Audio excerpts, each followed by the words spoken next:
नमस्कार दोस्तों, स्वागत है आप सभी लोगों का भावना एजुकेशन हब के ऑनलाइन यूट्यूब प्लेटफॉर्म पर। आज का हमारा टॉपिक होगा पॉलिटी। पॉलिटी किसी भी एग्ज़ाम में, वनडे एग्ज़ाम में अगर आप देने जाते हैं तो उसमें हमारे लिए सबसे इम्पोर्टेंट, अगर कोई सब्जेक्ट या कोई टॉपिक हमारे लिए आता है तो आता है पॉलिटी। तो यूपी पुलिस कांस्टेबल और यूपी पुलिस सब इंस्पेक्टर का जो कि अभी वैकेंसी आने वाली है फिलहाल में, और कांस्टेबल का एग्ज़ाम जो कि 17 और 18 फरवरी को हुआ था और किसी कारण से वो एग्ज़ाम को पोस्टपोन किया गया है क्योंकि उसमें कुछ गड़बड़ियाँ पाई गई थी। तो यूपी गवर्नमेंट ने कहा है कि आने वाले 6 महीने के अंदर अंदर वो एग्ज़ाम हम करा लेंगे।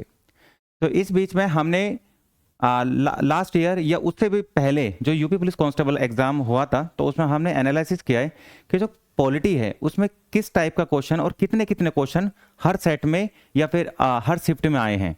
और सेम वैसे ही जो आपका यूपी पुलिस सब इंस्पेक्टर है उसके अंदर कितने क्वेश्चन कितने सेक्शन वाइज बटे हुए थे। ठीक है, तो मैं आपको बता दूं, मेरा नाम दीपक कुमार है और मैं आप लोगों को पढ़ाऊंगा पॉलिटी सेक्शन। ठीक है, तो इस क्लास को हम आगे करते हैं। तो सबसे पहले ये होगा आपका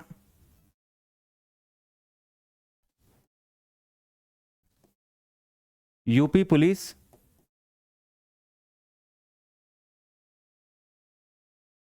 कांस्टेबल। ठीक है, अब यूपी पुलिस कांस्टेबल में जो एग्जाम में क्वेश्चन आते हैं आपके, वो सेक्शन वाइज कुछ इस तरीके से डिवाइडेड किए गए हैं। फॉर एग्जांपल अगर हम जनरल नॉलेज की या सामान्य ज्ञान की बात करें, जिसमें आपका polity, history, geography, environment, current affairs, art and culture, dance, festival, कुछ भी आ जाता है। ठीक है, तो उसमें आपके 38 क्वेश्चन आएंगे। कितने आएंगे? 38 क्वेश्चन। 38 क्वेश्चन, एक क्वेश्चन आपका 2 नंबर का होगा, यानी 76 मार्क्स के आपके क्वेश्चन होंगे। और इसमें जो आपका पॉलिटी सेक्शन आएगा 38 में, मैं क्लियर बता रहा हूं, अगर आप कांस्टेबल का एग्जाम दे रहे तो 38 में लगभग लगभग आपका 3 से 4 नंबर का आपका पॉलिटी आ जाएगा। ठीक है, और ऐसे करके आपके हर सब्जेक्ट्स में से 2 2 3 3 4 4 नंबर के क्वेश्चन आते हैं। मैक्सिमम हमने देखा है कि करंट या पॉलिटी के क्वेश्चन, खासकर जो आपका करंट अफेयर से रिलेटेड कभी कभी क्वेश्चन पूछे जाते हैं। तो ऐसे में अगर हमारे पास में एवरेज 4 नंबर की पॉलिटी आ रही है तो क्यों ना हम उस 4 नंबर की पॉलिटी को इतना अच्छा कर लें कि आने वाले एग्जाम में जब हम एग्जाम में अपियर हों, हम बैठें, तो हम 4 नंबर अपने पक्के कर जाएं। ठीक है, बाकी में जैसे कि और भी आपके नंबर है, फॉर एग्जांपल जैसे सामान्य हिंदी है, ये आपके 37 क्वेश्चन आएंगे। मेंटल एबिलिटी जो है आपकी 38 आएगा। ठीक है, इसके बाद में आपका जो रीजनिंग आएगी ये भी 37 मार्क्स की आएगी। टोटल आपके 150 क्वेश्चन आएंगे। इस बार भी 150 आए थे। ठीक है, तो ये आपका पूरा सेगमेंट बनता है कांस्टेबल का। और कांस्टेबल में जो पॉलिटी हम शुरू करेंगे वो पढ़ाएंगे हम, जो कि 4 नंबर की होगी। ये 4 नंबर आपके लिए इंपॉर्टेंट है क्योंकि पॉइंट पॉइंट के नंबर से भी आपका सिलेक्शन रुकता है। पॉइंट के नंबर से ही आप रेस से बाहर हो जाते हो। तो उस रेस में बने रहने के लिए हमारे लिए ये 4 नंबर जो है ना, ये पैनेसिया के रूप में काम करेंगे, ये रामबाण के रूप में काम करेंगे। वैसे ही अगर हम देखें अपना सब इंस्पेक्टर का, तो सब इंस्पेक्टर में आपकी जो जीएस आने वाली है, ठीक है, विद कंप्यूटर नॉलेज 50 नंबर की आएगी। इसमें कंप्यूटर भी आएगा। ठीक है, इसमें आपका आईपीसी सीआरपीसी भी आएगा। बट इस आईपीसी सीआरपीसी के हटाकर, कंप्यूटर को हटाकर, अगर मैं ओनली पॉलिटी की बात करूं इसमें, ठीक है, तो इस पॉलिटी सेक्शन में आपका 10 नंबर का, ठीक है, हमने जो एनालाइज किया है लास्ट ईयर के यूपी पुलिस कांस्टेबल के एग्जाम में, तो उसमें लगभग लगभग 10 नंबर की आपकी पॉलिटी आ रही है। और इसमें अगर मैं आपका आईपीसी सीआरपीसी ऐड कर दूं तो लगभग 5 क्वेश्चन तो वो आ जाते हैं। तो ओवरऑल हम कह सकते हैं कि 15 मार्क्स के आपकी पॉलिटी प्लस सीआरपीसी आईपीसी के क्वेश्चन आ जाएंगे। फॉर एग्जाम्पल हम कह सकते हैं कि अगर 50 नंबर का आपका जीएस आ रहा है, अगर 15 नंबर का आपका पॉलिटी आ गया तो यानी 30% का स्कोर तो आप अकेले एक सब्जेक्ट से कर जाओगे। तो आप समझ पा रहे होंगे पॉलिटी कितना ज्यादा इंपॉर्टेंट है आप लोगों के लिए। ठीक है, तो मेरे साथ पॉलिटी का हर एक लेक्चर एंजॉय कीजिएगा, अच्छे से पढ़िएगा। और इस बात की गारंटी है कि मैं जो पढ़ाऊंगा, अगर आप अच्छे से पढ़ोगे तो आपके एग्जाम में क्वेश्चन नहीं छूटेगा। इस बात की गारंटी मैं ले सकता हूं, ऑन कैमरा ऑन रिकॉर्डिंग बोल रहा हूं इस बात का। जो जो मैं पढ़ाऊंगा 99% आपके एग्जाम में वो क्वेश्चन उस चैप्टर से मेरे द्वारा पढ़ाए हुए जरूर आएंगे। ठीक है, चलिए शुरू करते हैं लेक्चर पॉलिटी।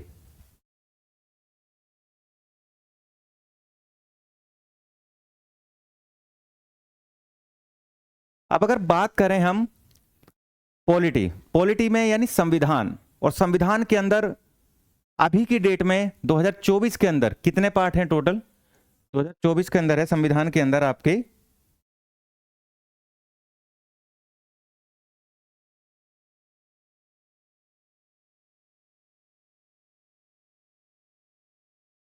25 पार्ट्स। कितने आपके? 25 पार्ट्स। और इस 25 पार्ट्स में से आपके लिए कौन से पार्ट इंपॉर्टेंट है और कौन से आप लोगों को रटने, वो मैं इस वीडियो में बताऊंगा। तो ये अभी की डेट में है, पर जब हमारा संविधान रेडी हुआ था बन के और हमने संविधान को अप्लाई किया था यानी उसको अपनाया था, तो 26 जनवरी 1950 को हमने संविधान को क्या कर लिया था? अपना लिया था, ठीक है, लागू कर दिया था, उसको अप्लाई कर दिया था। तो ये जो डेट है ना आपकी 26 जनवरी 1950, ये अप्लाई की डेट है।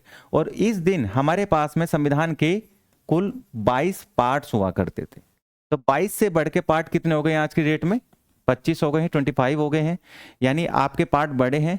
और कुछ ऐसे पार्ट भी हैं जो संविधान से रिमूव करे गए हैं। तो रिमूव कौन सा करा गया है, ऐड कौन सा करा गया है, वो आप इस पे यहाँ पर मेरे साथ देखिए कि ऐड कौन सा हुआ है और रिमूव कौन सा किया गया है, ठीक है। तो अभी हम सिर्फ एक समरी देखेंगे कि संविधान के अंदर कौन सा पार्ट है और किस पार्ट में क्या लिखा हुआ है, क्योंकि एग्जाम में कई बार ये क्वेश्चन आता है कि आपको पार्ट दे देगा कि ये part second, part third, part 20, part 15 के अंदर क्या लिखा हुआ है। 1 नंबर का क्वेश्चन है, अगर आपको इतना भी याद हो जाएगा तो 1 नंबर यहां से कंफर्म हो जाएगा आपका, ठीक है। तो हम स्टार्ट करते हैं, देखते हैं हम पार्ट 1 में क्या है। तो पार्ट 1 जो है आपका संविधान का पार्ट 1, ठीक है, भाग 1। भाग 1 क्या बताता है? यूनियन एंड इट्स टेरिटरीज, यानी संघ और उसका राज्य क्षेत्र। भारत है, ठीक है, इंडिया है, तो इंडिया की आपने देखा होगा कुछ इस तरीके से आता है इंडिया, ठीक है।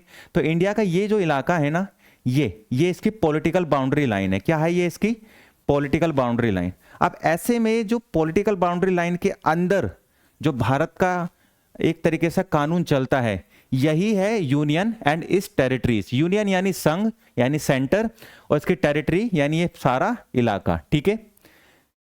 इसके बाद में पार्ट 2 बताता है आपका सिटीजनशिप। नागरिकता क्या है, किस तरीके से लोगों को मिलती है, नागरिक कितने प्रकार के होते हैं, या आप नागरिकता सरकार आपसे किस प्रकार से छीन सकती है, ठीक है, और किन किन मामलों में आपको नागरिकता दी जा सकती है। तो ये पार्ट 2 आपको क्लियर करता है। पार्ट 3 आपके लिए है फंडामेंटल राइट। फंडामेंटल राइट यानी मौलिक अधिकार, मूल अधिकार, किसी भी कंट्री के द्वारा वहां के नागरिकों को दिया गए पॉलिटिकल राइट, राजनीतिक अधिकार आपके फंडामेंटल राइट कहलाते हैं, ठीक है भाई। इसके बाद में फिर है आपका directive principle of state policy यानी DPSP, directive principle of state policy यानी डीपीएसपी। इसको बोलते हैं राज्य के नीति निर्देशक सिद्धांत। जिस तरीके से एक पर्सन के, जो आपकी कंट्री का पर्सन होता है, ठीक है, किसी भी कंट्री का पर्सन होता है, आप किसी भी देश के नागरिक हैं, तो आपके अधिकार क्या है ये आपको फंडामेंटल राइट बताएंगे। वहीं सरकार को इन अधिकारों को सुरक्षित रखने के लिए या फिर जो देश के नागरिक हैं उनके वेलफेयर के काम करने के लिए जो सरकार को कानून बनाने पड़ते हैं, ठीक है, तो उन कानून बनाने के लिए सरकार को गाइड कौन करे? तो ऐसे में पार्ट 4 यानी डीपीएसपी सरकार को गाइड करते हैं कि सरकार किन किन मामलों में जो समाज में हाशिए पर लोग पड़े हुए हैं, बेसिक लेवल पर पड़े हुए हैं, या जिनको जरूरतें दी जानी चाहिए। फॉर एग्जांपल जैसे मैटरनिटी रिलीफ दिया जाता है महिलाओं को जो प्रसव पीड़ा के दौरान होता है, प्रेगनेंसी के दौरान, तो ऐसे में सरकार उनके लिए कानून बना सकती है, फार्मर्स के लिए कानून बना सकती है, जो माइनॉरिटीज में लोग हैं उनके लिए कानून बना सकती है, ठीक है। ऐसे में डीपीएसपी सरकार को कानून बनाने के लिए एडवाइस करते हैं। इसके बाद में पार्ट 4 क्या बताता है आपका? फंडामेंटल ड्यूटी यानी मौलिक कर्तव्य।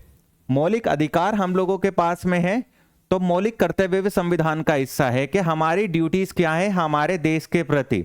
अगर हम इंडिया के नागरिक हैं तो इंडिया के नागरिक होने के कारण, सिटीजन होने के कारण हमारी ड्यूटीज क्या बनती है अपनी कंट्री के लिए, वो हमारे फंडामेंटल ड्यूटी यानी पार्ट 4 इस चीज को बारे में बताता है। इसके बाद में पार्ट 5 जो है ये यूनियन यानी संघ के बारे में बताता है। किसके बारे में बताता है? यूनियन यानी संघ क्या है।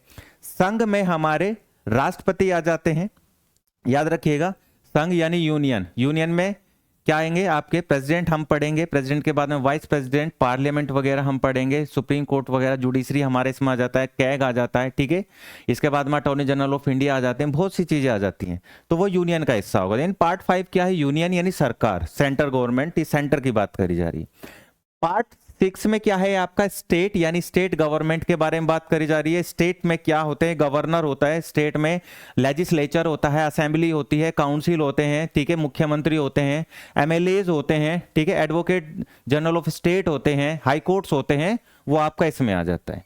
फिर आपका आ जाता है सीधा पार्ट 8 यूनियन टेरिटरीज। अब इसमें आप देख रहे होंगे पार्ट 5, पार्ट 6, पार्ट 7 तो गायब हो गया है ना, तो पार्ट 7 क्यों गायब है?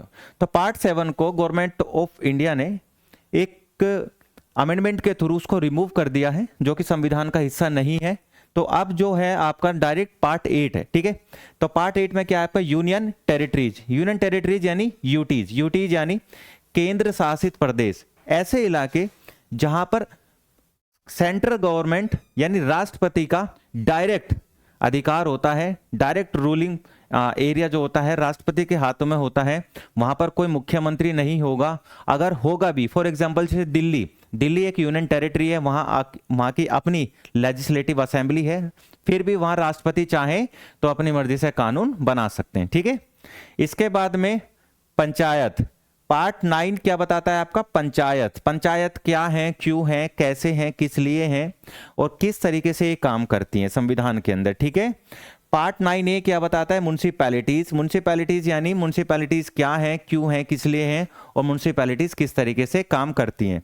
और फिर फाइनल है आपका कोऑपरेटिव सोसाइटी। कोऑपरेटिव सोसाइटी हम उनको बोलते हैं, सहकारी समितियां जो आपके सोसाइटी में जो वेलफेयर के लिए काम करते हैं, वो आपकी कोऑपरेटिव सोसाइटी का एग्जांपल हो जाता है इसमें, ठीक है। इसके बाद अगर हम नेक्स्ट की बात करें तो नेक्स्ट में क्या आता है आपका, the scheduled and tribal area. Tribal area यानी जो आपका अनुसूचित जनजातीय क्षेत्र है जहां पर ट्राइब रहती है, तो ट्राइब एरिया के लिए वेलफेयर स्कीम बनाना, कानून बड़ा इजीली रखना उनको। और ये सारा ट्राइबल एरिया किसके कंट्रोल में रहेगा, पार्ट 10 वाला, ये रहेगा राष्ट्रपति के कंट्रोल में, ठीक है। राष्ट्रपति फाइनल अथॉरिटी होती है किसी भी ट्राइबल एरिया के लिए कोई भी स्कीम, कोई योजना या कोई लॉ बनाने के मामले में, ठीक है। इसके बाद में relation between union and it's states, ठीक है। तो यूनियन और जो यूनियन यानी संघ, स्टेट यानी राज्य, राज्य और संघ के बीच में किस तरीके से रिलेशन होंगे। रिलेशन एडमिनिस्ट्रेटिव वे में भी हो सकते हैं, लॉ मेकिंग वे में भी हो सकते हैं, पॉलिटिकल वे में भी हो सकते हैं, ठीक है, फाइनेंस वे में हो सकते हैं, पैसे के लो लेकर। इसके बाद में पार्ट 12 क्या बताता है आपका, फाइनेंस यानी वित्त, प्रॉपर्टी, कॉन्ट्रैक्ट एंड सूट्स, ठीक है।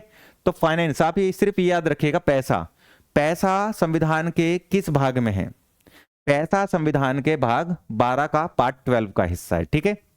इसके बाद आता है आपका part 13 trade, trade, commerce and intercourse with in territory of India, यानी भारत की टेरिटरी के अंदर एक राज्य से दूसरे राज्य में, एक राज्य कोई एक्स राज्य है, ये वाई है, तो इस राज्य से इस राज्य में, इस राज्य से इस राज्य में जो ट्रेड होगा आपका, वो किस पार्ट में बताया गया, वो रिलेशन जो बताए गए, state to state relation, state to state relation बताए हैं आपके पार्ट 13 में, ठीक है। पार्ट 14 क्या बताता है, service under unions and states, ठीक है। तो सर्विसेज यानी यूपीएससी की बात कर रहा है डायरेक्ट, मैं आपको क्लियर कर दूं, एग्जाम में कभी आपके सामने क्वेश्चन आ जाए कि यूपीएससी किस पार्ट का हिस्सा है, तो आप बताएंगे सर यूपीएससी है आपका पार्ट 14 का हिस्सा, ठीक है। इसके बाद में ट्रिब्यूनल्स, ट्रिब्यूनल्स यानी अधिकरण हम इसको बोलते हैं, क्या बोलते हैं हिंदी में, हिंदी में इनको बोला जाता है बच्चों अधिकरण। अधिकरण क्या होते हैं, जब आप गवर्नमेंट जॉब आपकी लग जाएगी, ऑब्वियसली लगी जाएगी, ठीक है, अगर आप अच्छे से पढ़ेंगे तो आपकी सर्विस से रिलेटेड कोई भी इशू होता है तो आपका मामला कहाँ जाएगा, ट्रिब्यूनल्स के अंदर जाएगा, ठीक है। ट्रिब्यूनल्स में आपके दो तरीके के मिलेंगे इसके अंदर, एक तो मिलेगा कैट, एक मिलेगा आपको सेट, ठीक है। जो सेंटर के कर्मचारी होते हैं वो कैट में जाते हैं, तो स्टेट के लिए होते हैं वो सेट में जाते हैं। इसके बाद में एक होता है आपका इलेक्शन कमीशन ऑफ इंडिया, ठीक है। इलेक्शन, अभी भारत में इलेक्शन होने वाले हैं आपके लोकसभा के, तो इलेक्शन कमीशन ऑफ इंडिया किस पार्ट का हिस्सा है, तो आप कहेंगे sir election commission of India जो है वो हमारे पार्ट 15 का हिस्सा है, ठीक है। किसका हिस्सा है election commission of India, part 15 का हिस्सा हो जाएगा आपका, ठीक है। तो इलेक्शन कमीशन ऑफ इंडिया जैसे आपका पार्ट 15 का हिस्सा होगा, इसके बाद में पार्ट 16 क्या है, special provision relating the certain classes, special provision relating certain classes आपका, ठीक है। तो special provision for certain classes क्या हो जाता है आपका, सीधी सीधी बात आ रही है आरक्षण की। तो क्वेश्चन आ जाए एग्जाम में, आरक्षण या रिजर्वेशन किस पार्ट से रिलेटेड है, तो रिजर्वेशन रिलेटेड है आपका पार्ट 16 से, ठीक है। इसके बाद में पार्ट 17 क्या बोलता है आपको, ऑफिशियल लैंग्वेज, राजभाषाएं क्या हैं। देखिए हमारे देश की कोई भी नेशनल लैंग्वेज या राष्ट्रभाषा नहीं है, हमारी राजभाषाएं हैं। और हमारे संविधान के अंदर जो राजभाषाएं हैं वो कितनी है, टोटल 22। कितनी है टोटल, 22 राजभाषाएं, 22 ऑफिशियल लैंग्वेज है, और हिंदी उसी एक ऑफिशियल लैंग्वेज का पार्ट है हमारा, ठीक है भाई। इसके बाद में पार्ट 18 क्या बताता है, इमरजेंसी प्रोविजंस। इमरजेंसी प्रोविजंस यानी आपातकालीन उपबंध क्या है, आपातकालीन 3 तरीके की इमरजेंसी प्रोविजन दिए गए हैं, और भारत में इमरजेंसी लगाने का राइट जो है वो है राष्ट्रपति के पास, ठीक है। किसके पास में है, प्रेसिडेंट ऑफ इंडिया के पास में। तो इमरजेंसी प्रोविजन यानी 3 टाइप की इमरजेंसी आप देखेंगे इंडिया के अंदर, और वो तीनों टाइप की इमरजेंसी में कौन कौन सी इमरजेंसी आप देखते हैं। अगर आपसे एग्जाम में क्वेश्चन आ ही जाए इमरजेंसी प्रोविजन में, तो आप बताएंगे सर इमरजेंसी प्रोविजन 3 टाइप की होती है, नेशनल इमरजेंसी, प्रेसिडेंट रूल और फाइनेंशियल इमरजेंसी, ठीक है। 3 टाइप की इमरजेंसी हो जाएगी आपकी, national, financial and president rule.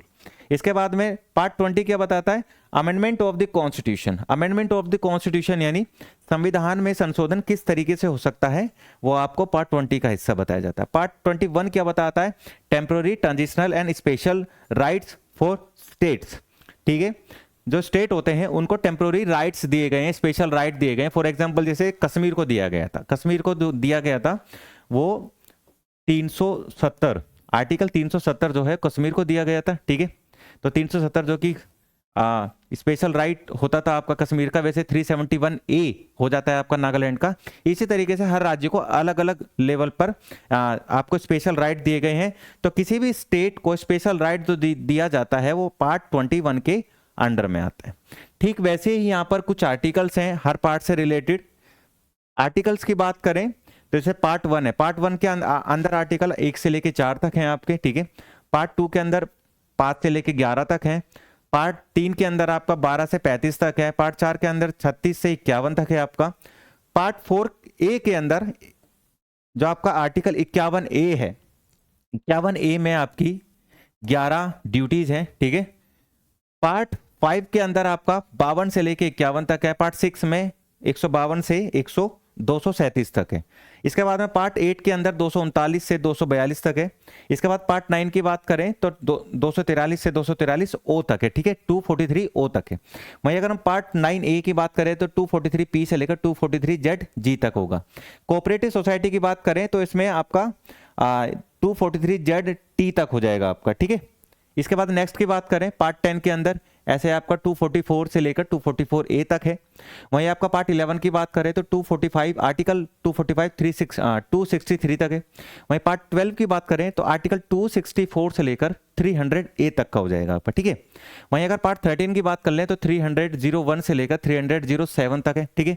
वहीं आपका पार्ट 14 के अंदर 308 से लेकर 323 तक है। पार्ट 14A के अंदर 323A और 323B 2 आर्टिकल काम करते हैं। वहीं आपका बात करें पार्ट 16 के अंदर 324 से लेकर 329A तक काम करता है।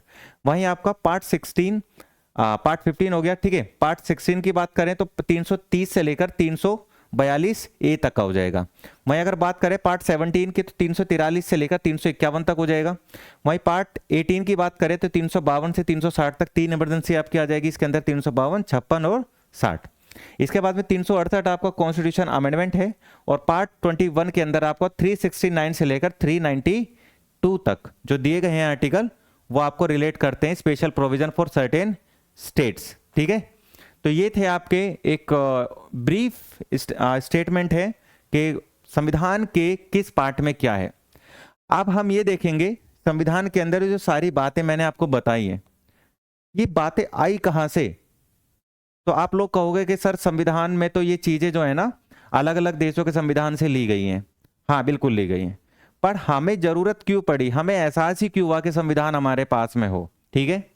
तो ऐसे में हमें समझना होगा कि हमारे संविधान का इतिहास क्या है, हमारे संविधान का बैकग्राउंड क्या है, उसके बाद ही हम चीज़ों को आगे बढ़ा सकते हैं। ठीक है, तो हमारे संविधान का इतिहास क्या है वो हम देखते हैं यहाँ पर।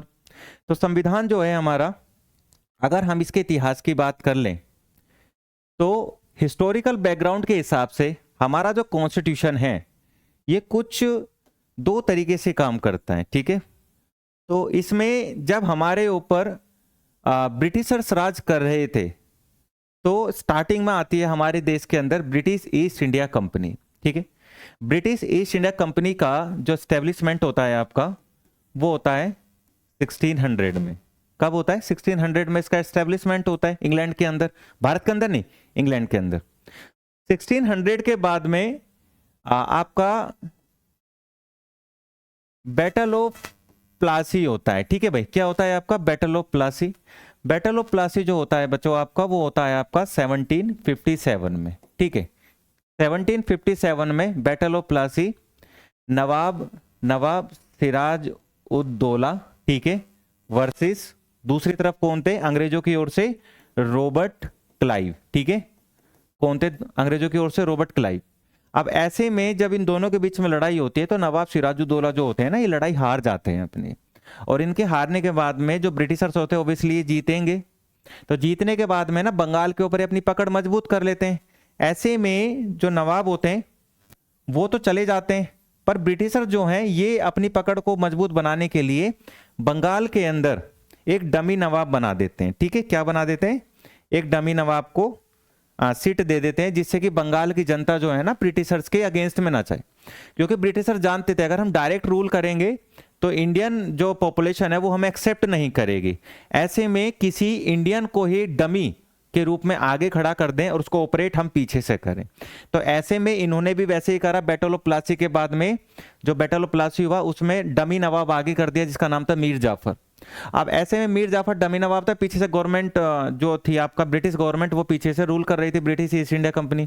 अब ऐसे में कुछ समय के बाद में जो मीर जाफर था उसकी नीयत पर शक होने लगा ब्रिटिश ईस्ट इंडिया कंपनी को, तो उन्होंने क्या काम करा? मीर जाफर को उसकी नवाब की पद से उसको हटा दिया, और हटाने के बाद में उनके दामाद मीर कासिम को पद पर बैठा दिया। अब ऐसे में मीर कासिम जो होते हैं ना वो अंग्रेजों से पहले से चिढ़ते थे, पर उनको मौका मिल गया नवाब बनने का। और जैसे ही उनको मौका मिला नवाब बनने का तो उन्होंने क्या काम करा?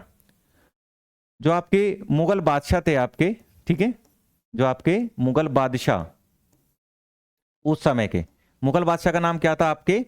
मुगल बादशाह का नाम था आपके शाह आलम। ठीक है, मुगल बादशाह के नाम अगर आपके सामने आता है तो आप क्या बताएंगे? मुगल बादशाह का नाम था आपका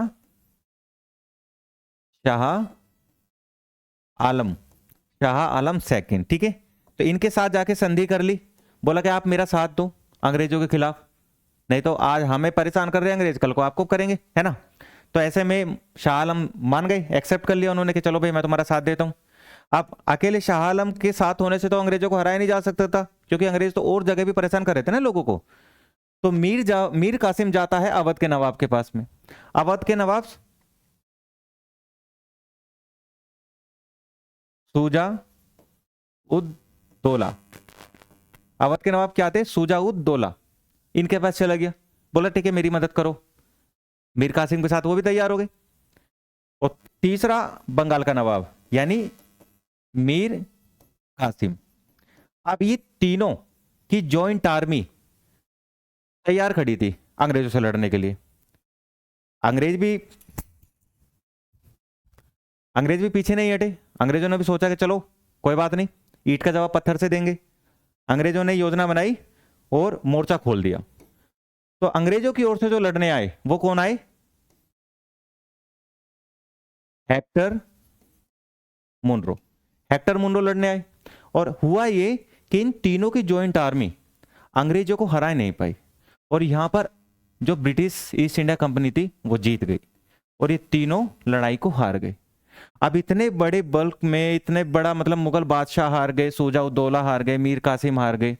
तो ऐसे में British east India company super power बन के उभरी भारत के अंदर, और जैसे इन तीनों को हराकर British east India company super power बनी, तो ब्रिटिश ईस्ट इंडिया कंपनी के हाथों में जब नवाब जो आपकी अवध के नवाब थे उनको हरा दिया, ठीक है, उसके बाद में बंगाल के नवाबों को हरा चुके थे, और ऊपर से मुगल बादशाह को भी हरा दिया था। तो ऐसे में बंगाल वाला हिस्सा ये इनके अंडर में आ चुका था, उड़ीसा वाला हिस्सा ये इनके अंडर में आ चुका था, और जो बिहार वाला हिस्सा है ये भी अंग्रेजों के अंडर में आ चुका था, ब्रिटिश ईस्ट इंडिया कंपनी के अंडर में। तो ये तीनों हिस्से ब्रिटिश ईस्ट इंडिया कंपनी के अंडर में आने से इन तीनों हिस्से का राजस्व, ठीक है, यानी कस्टम का जो पैसा था, ठीक है, और जो प्रशासन था, प्रशासनिक जो पावर थी, जो शक्ति थी, वो किसके हाथों में आ गई? ब्रिटिश ईस्ट इंडिया कंपनी के हाथों में।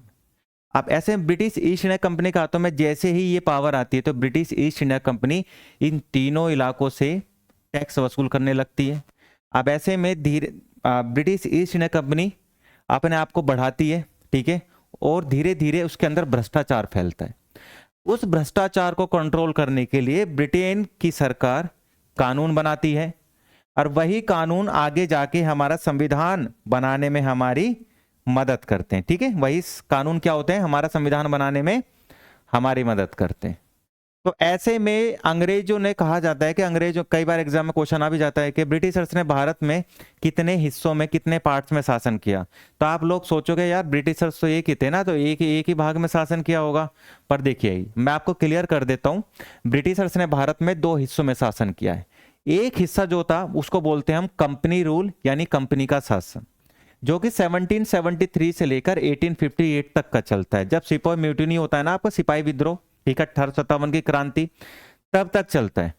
1857 की क्रांति के बाद में ब्रिटिश ईस्ट इंडिया कंपनी, ठीक है, ब्रिटिश ईस्ट इंडिया कंपनी जो है आपका, जो कंपनी का शासन है, खत्म हो जाता है। और अब भारत की बागडोर, भारत की कंट्रोल जो है अब किसके हाथ में आ जाता है? सीधा क्राउन के हाथ में, यानी ब्रिटेन के राजा या रानी के हाथ में, ठीक है। अब ऐसे में उस वाले रूल को क्या कहते हैं हम? क्राउन रूल, यानी क्राउन का शासन।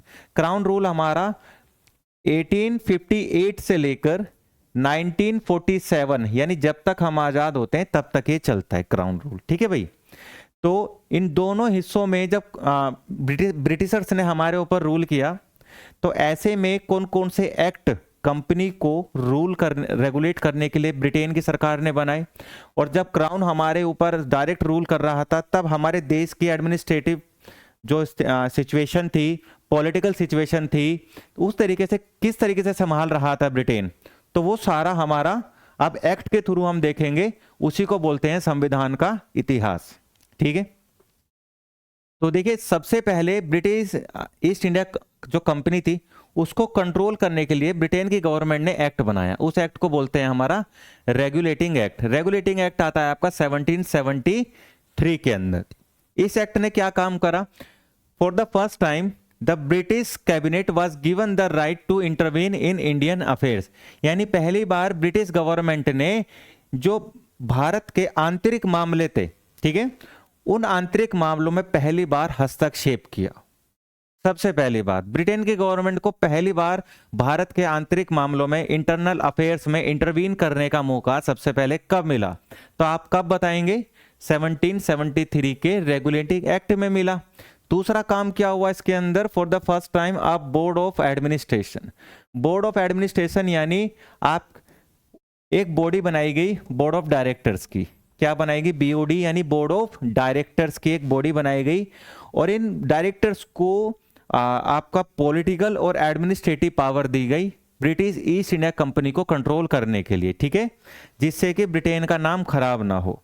इसके बाद में दूसरा काम क्या हुआ इसके अंदर कि 1774 के अंदर इस एक्ट की सिफारिश पर बंगाल में एक सुप्रीम कोर्ट बनाया गया, ठीक है। क्या बनाया गया? Supreme court. और सुप्रीम कोर्ट के पहले जज कौन बने? एलिजा एम्पे। कौन बने भाई सुप्रीम कोर्ट के पहले जज? एलिजा एम्पे बने, ठीक है। और इस सुप्रीम कोर्ट में जो जजेस की संख्या रखी गई स्टार्टिंग में, वो कितनी रखी गई भाई? वो रखी गई 5+1, ठीक है। स्टार्टिंग में जो जजेस की संख्या रखी गई वो कितनी रखी गई? 5+1 रखी गई। इसके बाद में कंपनी के एम्प्लॉइज के जो प्राइवेट बिजनेस हुआ करते थे, होता क्या है, जब 1764 की लड़ाई हो जाती है, battle of Buxar, battle of Buxar जीतने के बाद में जो ब्रिटिश ईस्ट इंडिया कंपनी के जो ऑफिसर होते हैं वो करप्ट हो जाते हैं। ऐसे में उनके करप्शन को रोकने के लिए, क्योंकि वो सरकारी नौकरी तो कर ही रहे थे ब्रिटिश ईस्ट इंडिया कंपनी के अंदर और प्राइवेट बिजनेस भी चला रहे थे अपने भारत के अंदर, ऐसे में डबल मुनाफा कमा रहे थे। ऐसे डबल प्रॉफिट को रोकने के लिए ब्रिटेन की सरकार ने 1773 के अंदर एक प्रोविजन कर दिया कि जो भी ब्रिटिश ईस्ट इंडिया कंपनी का एम्प्लॉय है वो प्राइवेट बिजनेस नहीं करेगा। अब ऐसे में प्राइवेट बिजनेस पर रोक लग गई। ठीक है, जैसे ही प्राइवेट बिजनेस पर रोक लगी, और ये रोक आज तक है, आज अगर आप सरकारी नौकरी पे लगते हैं तो आपके ऊपर भी ना जो गिफ्ट लेने पर जो लिमिट होगी वो आज भी है। और जो लिमिट है ना गिफ्ट लेने की लिमिट, ये लिमिट 1773 से चली आ रही है। इस एक्ट ने एक काम और करा भाई, और वो काम क्या था जो इस एक्ट ने काम करा? ठीक है, और वो काम ये था कि पहली बार बंगाल के अंदर, ठीक है, जो गवर्नर हुआ करता था, गवर्नर की पोस्ट को खत्म कर दिया। और गवर्नर की पोस्ट को खत्म करते हुए एक नई पोस्ट क्रिएट की गई। ठीक है, और पहली बार बना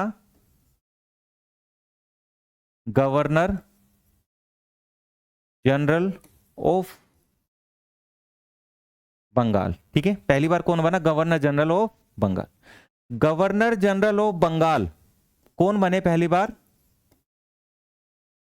वॉरेन हेस्टिंग्स। वॉरेन हेस्टिंग्स पहले गवर्नर जनरल ऑफ बंगाल बने। याद रखिएगा, एग्जाम में कई बार आते हैं। बंगाल के गवर्नर कौन थे? रॉबर्ट क्लाइव, पहले गवर्नर। और बंगाल के पहले गवर्नर जनरल कौन बने? बंगाल के पहले गवर्नर जनरल बने आपके लॉर्ड वॉरेन हेस्टिंग्स। ठीक है, वॉरेन हेस्टिंग्स वही गवर्नर जनरल ऑफ बंगाल है, या वो गवर्नर जनरल है ब्रिटिश ईस्ट इंडिया कंपनी के अंदर जिनके ऊपर पहली बार करप्शन के चार्जेस लगे। ठीक है, आप याद रखिएगा, पहली बार भ्रष्टाचार यानी करप्शन के चार्जेस या आरोप किस गवर्नर जनरल के ऊपर लगे थे? लॉर्ड वॉरेन हेस्टिंग्स के ऊपर लगे थे। और ये वॉरेन हेस्टिंग्स इतना चतुर इंसान था कि अपने भ्रष्टाचार के सारे आरोपों को, ठीक है, एक इंडियन पे डाल दिया। ठीक है, किस पे डाला? एक इंडियन पे डाल दिया, और उस इंडियन को फांसी दे दी गई। ठीक है, उस इंडियन को क्या दे दी गई? फांसी दे दी गई। तो एग्जाम में ना कई बार ये चीजें पूछी जाती हैं, और कई बार ये चीजें आती भी एग्जाम में कि ड्यूरिंग ब्रिटिश एरा, यानी ब्रिटिश एरा के दौरान पहली बार फांसी किसको दी गई? ब्रिटिश एरा के दौरान पहली बार फांसी किसको दी गई? तो आपके एक पर्सन हुआ करते थे नंद कुमार। ठीक है, जिनको रॉबर्ट क्लाइव ने ब्लैक कर्नल,